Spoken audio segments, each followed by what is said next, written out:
Hello welcome back to Hasmitha Madhu channel. 3 days నుండి కంటిన్యూగా వర్షం పడుతూనే ఉంది. చాలా అయితే ఎక్కువ అయిపోయింది ఇక్కడ.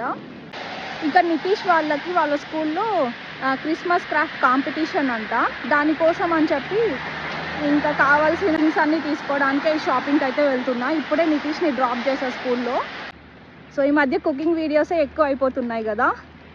ఇంకా అదే అంటే కంటెంట్ ఏం చేయాలో అర్థం కాలే అనమాట. ఇంకా డైలీ వర్షం పడుతుంది కదా, బయటకు వెళ్ళడానికి కూడా ఇది ఛాన్స్ లేదు. చాలా అయితే ఎక్కువ అయిపోయింది ఇక్కడ. ఇంకా అందుకే అనమాట కుకింగ్లో ఎక్కువ వస్తున్నాయి. సో లాస్ట్ ఇయర్ ఈ పార్ట్కి అయితే స్నోఫాల్ అయితే స్టార్ట్ అయిపోయింది. ఇయర్ అయితే వర్షాలు అయితే బాగా పడుతున్నాయి. ఈ మంత్లో స్నోఫాల్ కూడా ఉండదు అంటున్నారు ఇక్కడ లోకల్ వాళ్ళు. మేబీ జనవరిలో అలా స్టార్ట్ అవుతుందేమో ఈ ఇయర్, కొంచెం లేట్గా. స్నో అంటాం కానీ మధు అంటాడు ఈ మంచు కంటే నేను ఎండల్లోనే నిమ్మలంగా ఉంటా అంటే అని.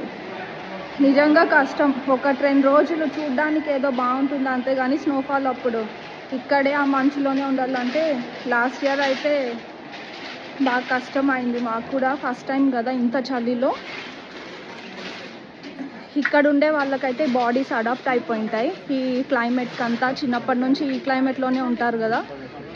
కానీ స్నోలో ఉండడం కంటే ఎండలో ఉండడమే చాలా బాగుంటుంది హెల్త్కి కానీ దేనికైనా, పనులు చేసుకోవడానికి కానీ అన్నిటికీ. సో ఇంకా డెకరేషన్ ఐటమ్స్కి సద్బాగ్ దగ్గరకు అయితే వచ్చేసా నేను. ఇది చాలా వీడియోస్లో కూడా చూపించా ఈ సద్బాగ్ ట్రేడ్ సెంటర్. ఏం కావాలన్నా ఇక్కడ దొరుకుతాయి. సో ఇక్కడ ఇది ఇస్లామిక్ కంట్రీ అయినా చూడండి అన్ని షాప్స్లో ఈ క్రిస్మస్ డెకరేషన్ ఐటమ్స్. క్రిస్మస్ అయితే బాగా సెలబ్రేట్ చేసుకుంటారు ఇక్కడ కూడా. ఇంకా కావాల్సిన ఐటమ్స్ అన్నీ చూసి తీసుకున్నా అనమాట. కొన్ని ఎక్కువ అయితే ఏం తీసుకోలేదు. నాది ఫస్ట్ టైం అనమాట క్రిస్మస్ ట్రీ డెకరేట్ చేయడం. ఏదో సింపుల్గా తీసుకున్నా అనమాట. వాళ్ళ స్కూల్కి కిడ్స్కి కదా, నితీష్ దగ్గరే చేపిద్దాం అనుకున్నా. ఇంకా సింపుల్ ఐడియాస్ ఉంటే ఇంకా దానికోసం అని కొన్ని తీసేసుకున్నా.